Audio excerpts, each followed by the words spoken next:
Од месец март треба да започнат градежните работи со кои Тетово би добил 2 нови булевари, како сообраќајни решенија за метежот низ градските улици.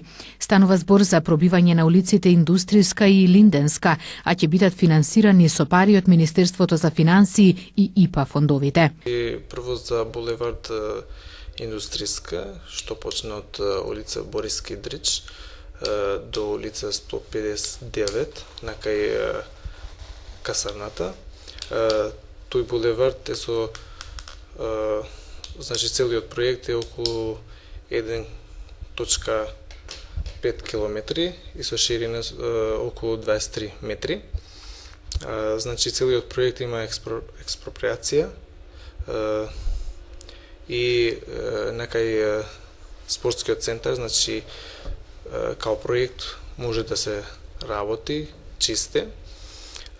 Има фекална канализација, водоснабдување и целиот проект би коштал околу 54 милиони денари и значи треба да се финансира преку Министерството за финансии и ИПА фондовите. Овој булевард, значи отварањето на овој булевард би било добро за целиот сообраќај во градот, пошто знаете дека Тетово како еден од поголемите градови во Македонија има многу, како се каже, тежок сообраќај и големите товарни возила би требало да се насочат на кај улицата, значи на кај Јажинци или на кај Гостивар. Истиот е околу 770 метар со ширина од 24 метра. Целиот проект, значи, вкупно ќе кошта околу 75 милиони денари.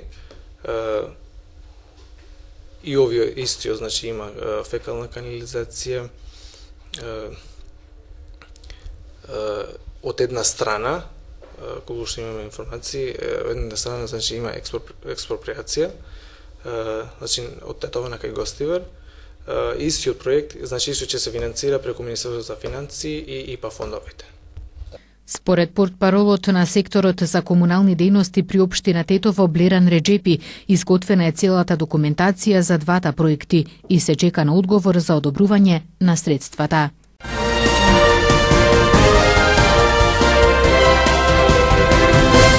Четириесетиедногодишна тетовчанка е убиена вчера во Скопје, како што соопшти МВР, во куќа на улицата Дижонска во Скопски Чаир. 33-годишен жител на Скопје со нож ја прободел во пределот на стомакот 41-годишната тетовчанка, со која биле во роднински врски, откако претходно таа го нападнала со стап. Во 23 часот и 13 минути на пат кон комплексот Клинички Мајка Тереза, жената починала во возилото на итната медицинска помош, додека 33-годишниот скопјанец е пренесен во ургентниот центар при комплексот Клиники Мајка Тереза, а по укажаната лекарска помош е приведен во полициска станица. Извршен е увид од страна на јавен обвинител и увидна екипа од СВР Скопје. Се работи на целосно расчистување на случајот. МВР соопшти за акцијска контрола на тетовската полиција. Вчера во времето од 0 до 1 часот по полноќ од страна на полициски службеници на СВР Тетово при извршена акцијска контрола во угостителски објект лоциран на улицата Коле Неделковски во Тетово биле затекнати 3 албански и 4 српски државјанки кои што нелегално работеле и престојувале во објектот.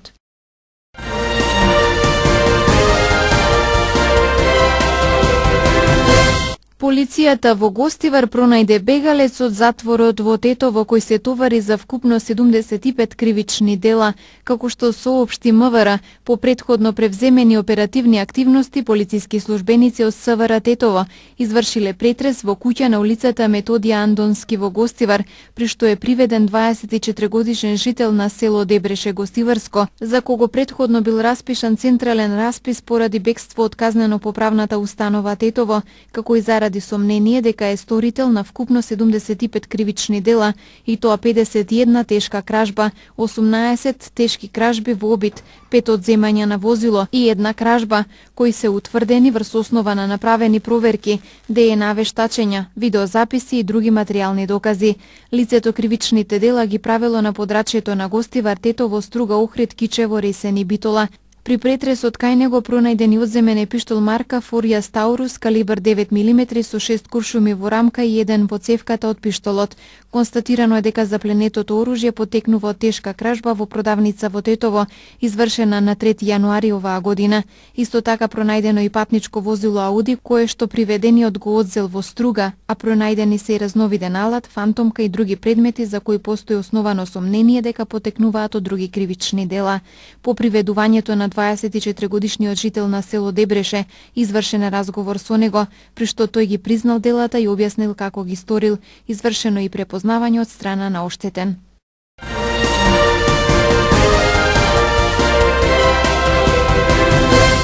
Мислам дека не сум единствениот што не успеал да го разбере законот за јазици, бидејќи се работи за многу комплициран текст, барем во однос на неговата содржина, но и на последиците. Од друга страна, да бидам целосно искрен, постои простор за подобрување во самиот текст. И тоа е возможно затоа што станува збор за разговори. Ова е процес кој што се уште не е завршен и не би сакал да се изјаснувам, вели францускиот амбасадор Кристијан Тимоние во неделното интервју на Радио Слободна Европа. Благодарам. La Macédoine s'est engagée depuis 9 mois bientôt sur le chemin à nouveau des intégrations européennes et atlantiques, et elle le fait sur un agenda extrêmement ambitieux.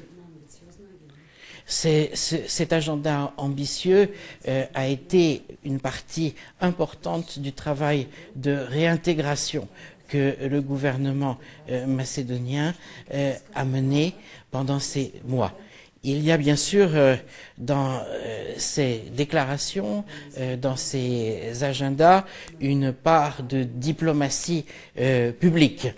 Et c'est très important que cette part existe. Il y avait dans les dernières années une véritable difficulté de l'image même de la Macédoine, et l'impression était qu'elle allait plutôt à reculons que de l'avant. L'important, bien sûr, c'est de garder la direction de ces réformes prioritaires, et de ce point de vue, nous sommes satisfaits des intentions exprimées par le gouvernement. Alors, après cette phase des intentions, qui est parfaitement réussie, et vient la phase de l'exécution. C'est naturellement la plus complexe. Beaucoup d'énergie a été perdue dans les toutes dernières années. Elle a été perdue dans les querelles internes. Elle a été aussi perdue par la baisse de l'enthousiasme de plusieurs administrations qui, naturellement, se trouvaient ou faire du surplace ou reculer. Et il y a du travail. La France est à vos côtés sur ces sujets. Un expert français vient d'entrer au cabinet de M. Bouillard Osmani. C'est un expert de très haut niveau qui a travaillé sur les affaires européennes. Et donc, nous, c'est notre manière de vous dire que nous sommes tout à fait prêts à vous aider sur le plan техник. Амбасадоре, реформите во правосудството остануваат една од клучните области на кои што треба да работиме. Но сепак видовме дека дел од правните експерти го напуштија Советот за реформи. Дали ова фрла сенка врз определбата на новата власт да ја реформира оваа област според забелешките на Прибе? Alors, s'il y a bien un domaine dans lequel j'ai ressenti que les Macédoniens, comme nous-mêmes, avons de fortes critiques, c'est bien la question du système judiciaire, mais probablement parce que le système judiciaire est le miroir d'une société, le miroir d'un système politique, et donc qu'il résume en quelque sorte toutes les difficultés. Les difficultés du système macédonien sont connues. L'exagération de la part du politique dans des décisions de droit, les reproches de capture du système judiciaire par le système partisan, le dévoiement de compétences qui sont souvent très grande de la part des juristes ou des juges macédoniens qui sont d'un très bon niveau en général, mais l'utilisation des dernières années montrait que de graves dysfonctionnements existaient. Et d'autre part, il faut bien noter qu'un grand changement politique entraîne dans le système judiciaire, compte tenu des habitudes locales, des risques de simple retournement, et que l'outil judiciaire soit utilisé par les nouvelles autorités comme il l'était par les précédentes. C'est une pente de tout gouvernement que d'aller là jusqu'où il le peut dans ce domaine. Целосното интервју на Радио Слободна Европа со францускиот амбасадор Кристијан Тимоние ќе имате можност да го гледате денес на програмата на телевизија КИС со почеток во 19 часот.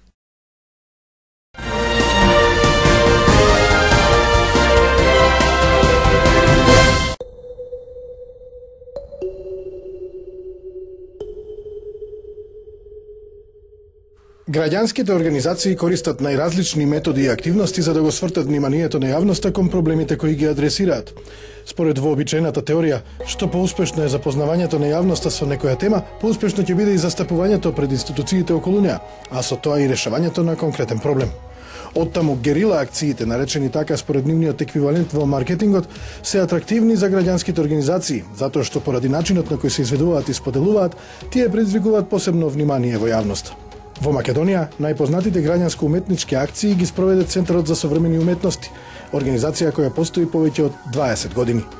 Центарот за современи уметности е основан уште 95 година, 96-та, како дел од мрежа на Центри за современи уметности на Сорос, Њујорк, и тоа трае до 98. Од 98 година, 99-та, Центарот за современи уметности е самостален ентитет, односно независна културна установа. Ние 25 години се трудиме да ги пополнуваме празнините, битните празнини во македонското општество во делот на култура. Скоро 10 години се бавиме и со поврзувањето на културата и граѓанскиот активизам со некаква цел да се подобра состојбите во општеството, односно да се зголемува свесноста на граѓаните и да се активираат самите граѓани без разлика дали во полето на културата или во полето на разни општествени сфери.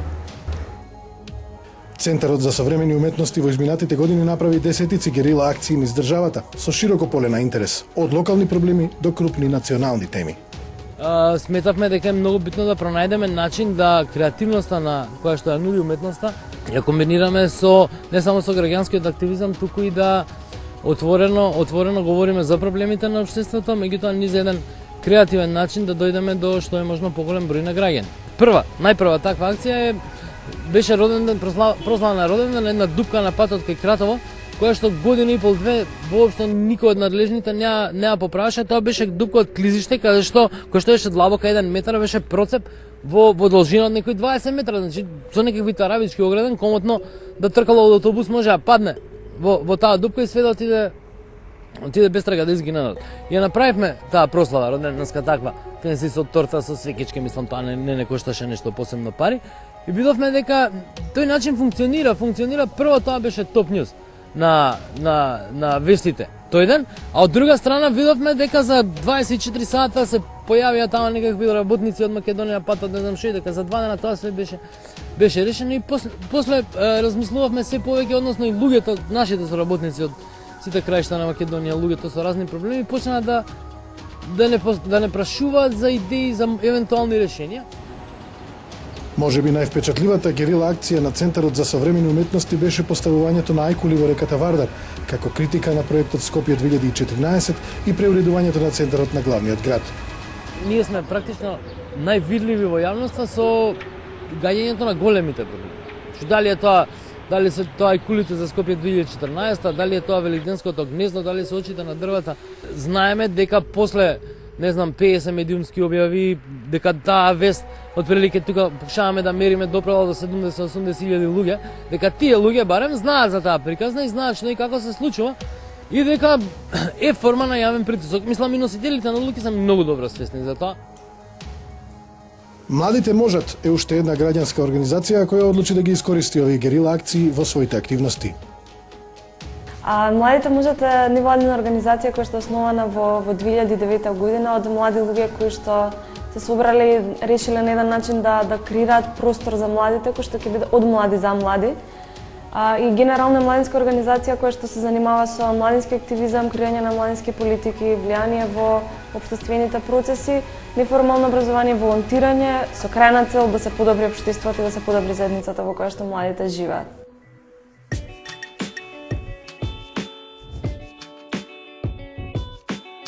Младите можат во 2016 година направија невообичаена акција, дел од проектот наречен Младински лидерски иницијативи. Фокусот бил на младите лица со сензорна попреченост, кои според анализите на организацијата во нашето општество се премногу одвоени од нивните врсници кои немаат таква попреченост. Најпрво направивме истражување да видиме младите колку во својата околина имаат лица со сензорна попреченост. После тоа, кога гледавме ајде да видиме како да го решиме самиот проблем, односно како да ги доближиме овие две групи, сакавме да им покажеме на младите дека иако овие лица имаат сензорна попреченост, сепак ги прават истите работи кои што ги правиме и ние, па така дојде активноста, односно на кафе за превезот, која што беше едно обично кафе во обичен кафич, каде што младите кои што немаат сензорна попреченост, имаат превес на своите очи и нема да гледаат што се случува. И на самото место беа помешани млади кои што немаат сензорна попреченост и млади кои што имаат сензорна попреченост и ни едните ни другите не знаат со кого седат на маса.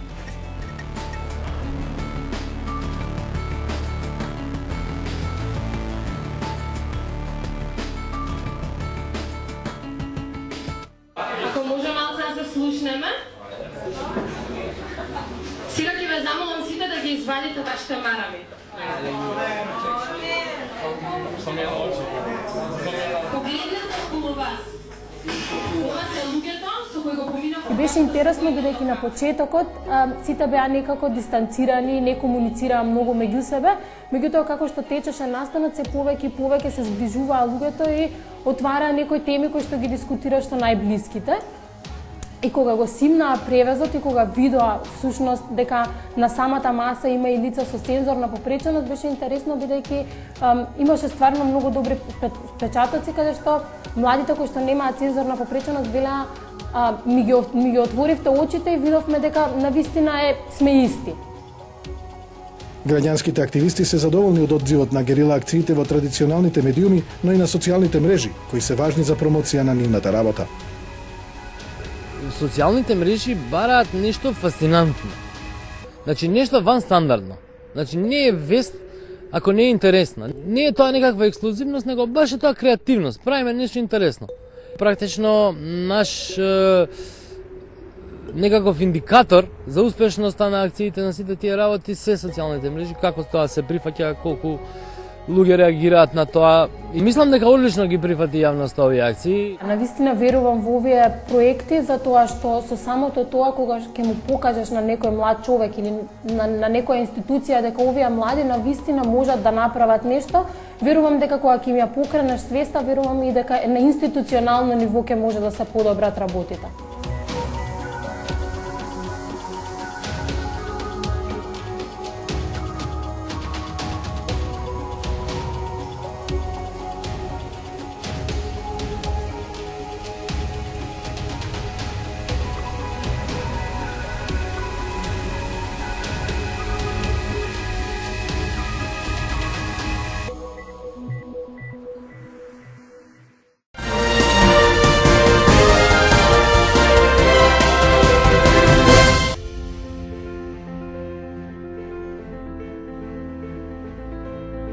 Денес имавме облачно време со повремени врнежи од дожд, а на планините снег.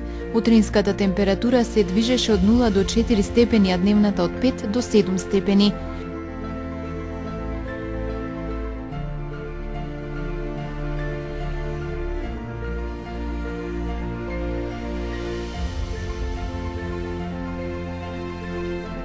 Според прогнозата на метеоролозите, утре времето ќе биде облачно, студено и ветровито. Утринската температура ќе се движи од -3 до 0 степени, а дневната од 0 до 4 степени.